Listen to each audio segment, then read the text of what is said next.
우리 팀은 뭐 잘 아시다시피 평균 연령이 20세밖에 안 되는 어린 선수들이 베트남 성인 대표팀한테 Meski kalah dari Vietnam di Piala AFF 2024, Shin Tae-yong berani pantaskan diri tatap semifinal. Saya yakin timnas Indonesia lolos.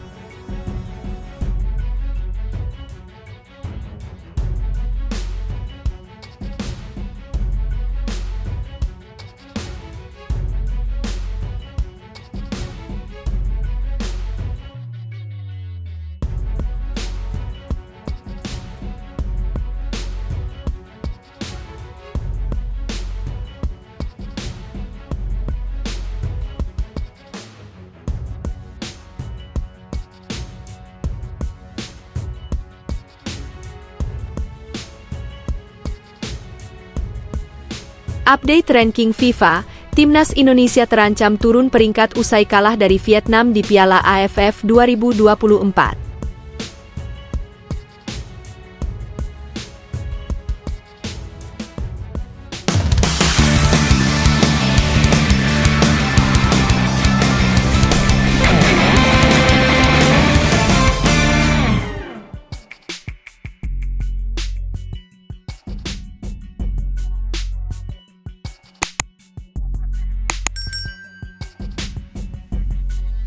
Meski kalah dari Vietnam di Piala AFF 2024, Shin Tae-yong berani pantaskan diri tatap semifinal. Saya yakin timnas Indonesia lolos. Pelatih timnas Indonesia, Shin Tae-yong masih optimis menatap semifinal Piala AFF 2024 meski kalah 0-1 dari Vietnam. Shin Tae-yong mengatakan hal tersebut seusai laga bergengsi di Viet Tri Stadium, Phu Tho, Vietnam. Pelatih asal Korea Selatan itu awalnya mengakui kekalahan timnas Indonesia dengan kekuatan penuh dari Vietnam. Namun, dia merasa para pemain muda timnas Indonesia tampil dengan mental terbaik saat melawan skuad senior Vietnam.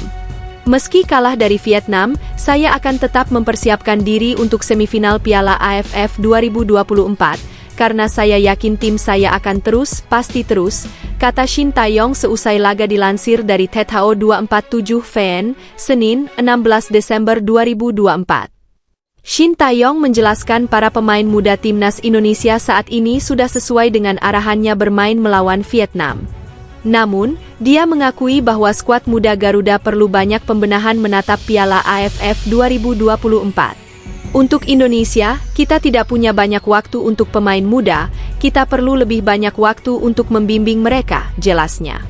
Dia menambahkan skuad muda timnas Indonesia perlu banyak pembenahan jelang laga akhir kualifikasi grup B melawan Filipina.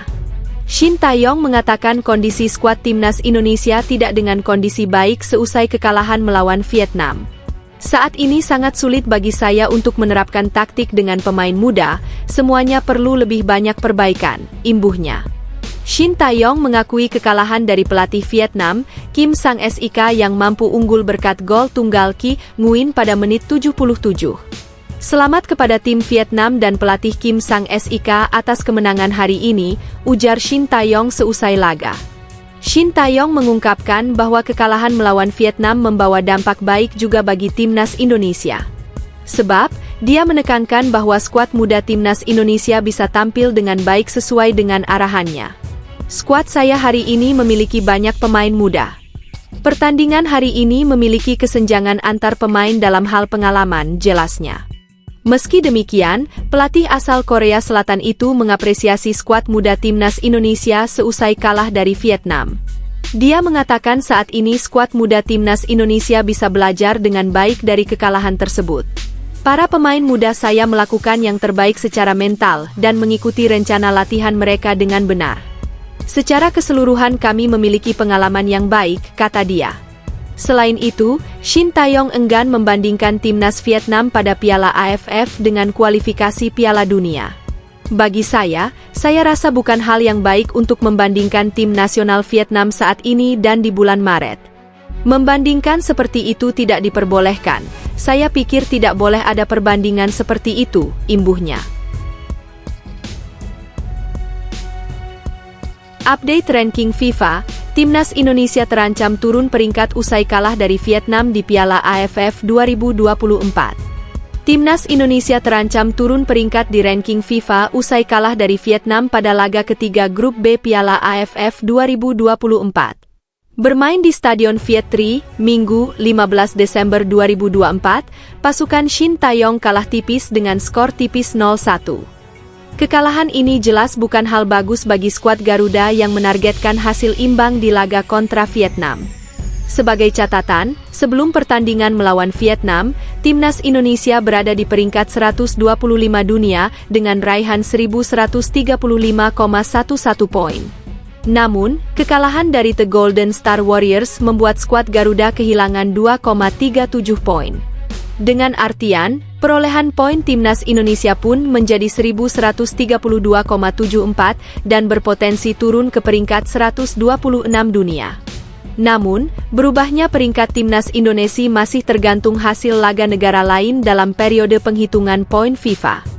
Kembali ke laga Timnas Indonesia versus Vietnam, skuad Garuda terlihat begitu kerepotan meladeni perlawanan tim tuan rumah di Stadion Viet Tri. Vietnam yang bermain di depan publik sendiri tampil begitu dominan dengan mencatatkan penguasaan bola hingga 72% atas Timnas Indonesia. Pasukan Kim Sang-sik juga berhasil menciptakan 18 peluang di mana 4 diantaranya mengarah tepat ke gawang. Sementara itu, Timnas Indonesia yang cenderung bermain bertahan hanya melakukan sebanyak 28% penguasaan bola. Asnawi Mangkualam dan rekan-rekan juga hanya menciptakan 2 peluang ke gawang tuan rumah. Vietnam sendiri berhasil menang tipis 1-0 lewat gol yang dicetak kapten mereka, Nguyen Quang Hai. Sang pemain mencatatkan namanya di papan skor pada babak kedua tepatnya di menit ke-77. Nguyen Quang Hai mencetak gol dengan tembakan akuratnya dari dalam kotak penalti. Meski kalah dari The Golden Star Warriors julukan Vietnam, peluang Timnas Indonesia untuk lolos ke semifinal masih terbuka. Dengan catatan, skuad Garuda wajib meraih kemenangan saat menghadapi Filipina di laga pamungkas Grup B. Pertandingan Timnas Indonesia versus Filipina sendiri akan berlangsung di Stadion Manahan, Solo pada 21 Desember 2024 nanti.